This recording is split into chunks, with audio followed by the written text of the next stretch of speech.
This is Team Z033, Marketing in Analog World, and we are inviting you in the world of socio-cultural interactability. Imagine that you are meeting with your friends on a rock concert.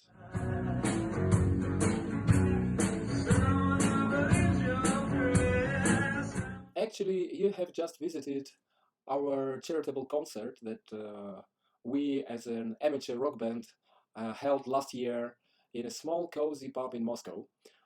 We invited roughly 100 guests. It was our colleagues, our relatives, and friends.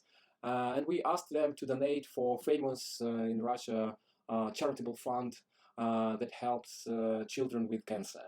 And that evening, we were so happy to play for our friends. And it was a really exciting event with an amazing party atmosphere.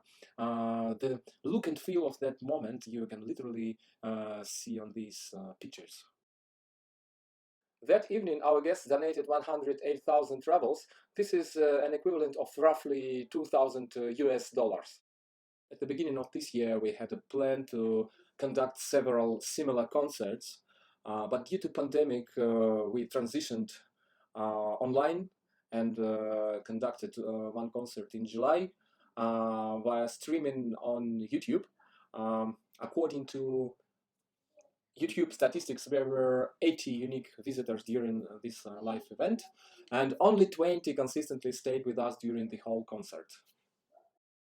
Perhaps you noticed that on the second video there was completely different atmosphere. There were no chemistry and direct communication between us and our guests.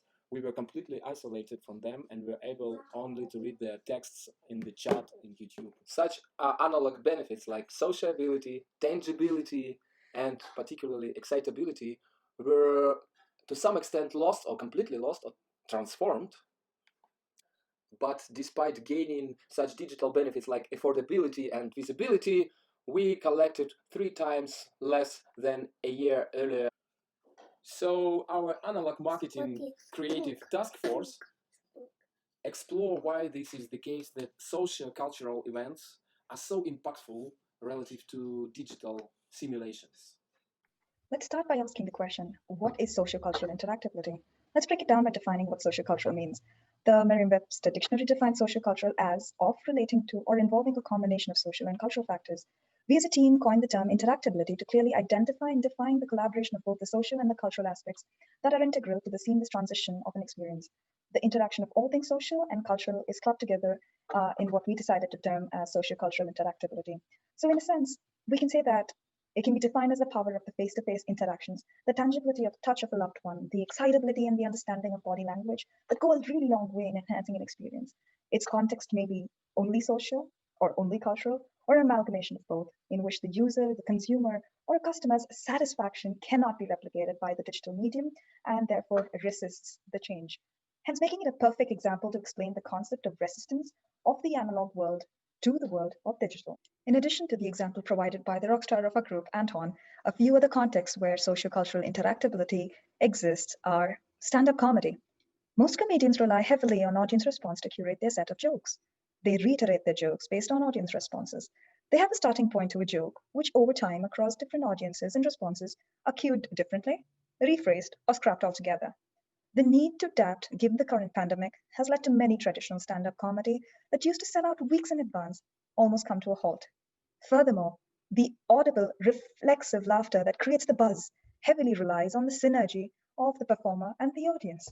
Comedy variety shows such as The Daily Show with Trevor Noah, the late night talk shows with Jimmy Fallon or Seth Meyers, all of which now air from home without the laughter of the crowd to punctuate a joke. So we may ask ourselves, is it really funny? I did once find Trevor Noah extremely funny, but now, while watching the show being aired, I find myself laughing much less compared to watching him live, and his interactions with the audience were always seamlessly integrated into his script. Like this wasn't enough to pummel stand-up comedy, Lewis Black mentioned that during the pandemic, the most of the stuff that he has got done has been literally dealing with the tech problems associated with trying to get work done. Laurie Kilmartin says, using virtual platforms like Zoom to perform stand-up comedy, it's a poor substitute for actual stand-up comedy in a club. And she is who writes for the TBS's Conan. According to Ron Funches, stand-up comedy without an audience, is just an insane person at a bus stop just ranting. So think about it. How does a comedian know if something's funny? The audience tells him it's not a joke.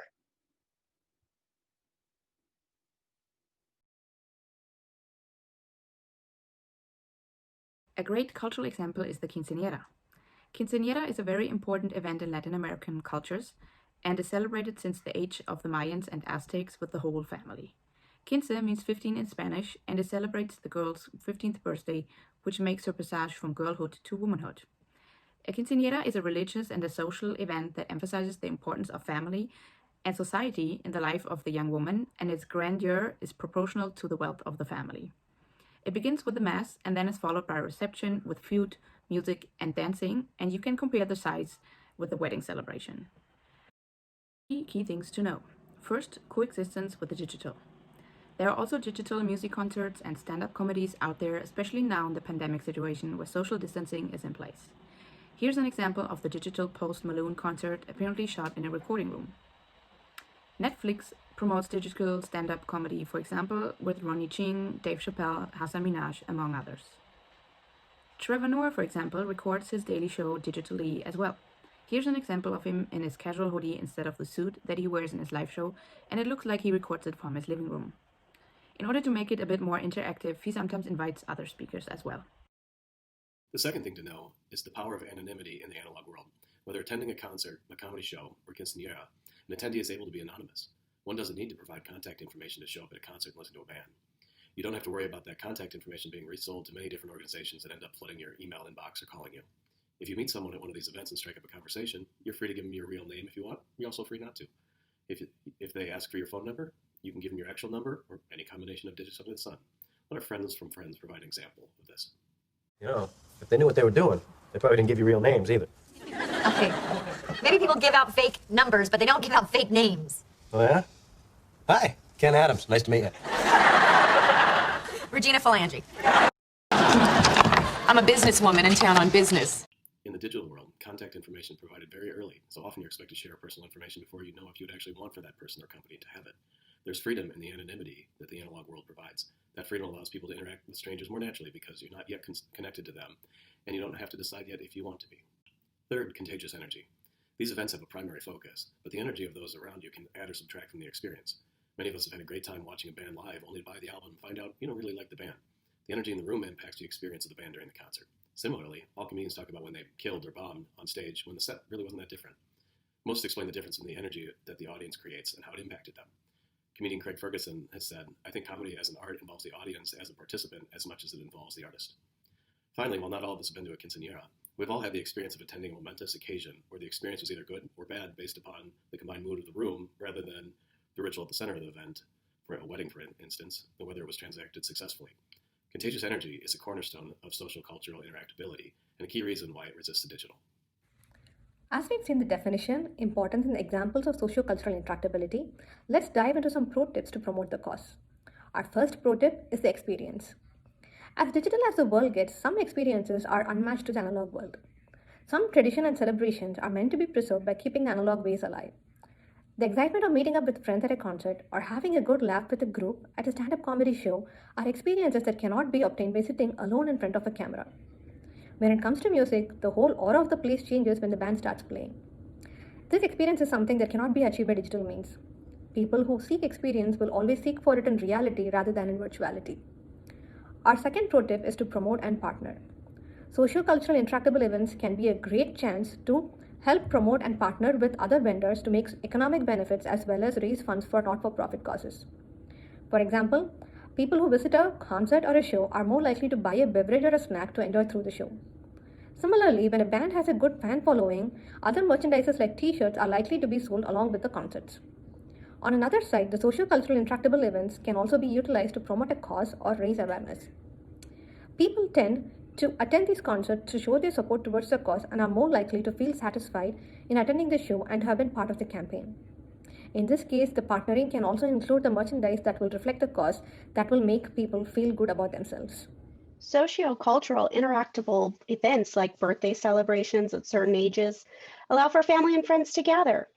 These types of gatherings include quinceañeras, bar mitzvahs, debutante balls, and the 18th birthdays in Germany and the 16th birthdays in Russia. These usually are done to signify the transition of childhood to adulthood. These gatherings can be huge and usually cost a lot to host.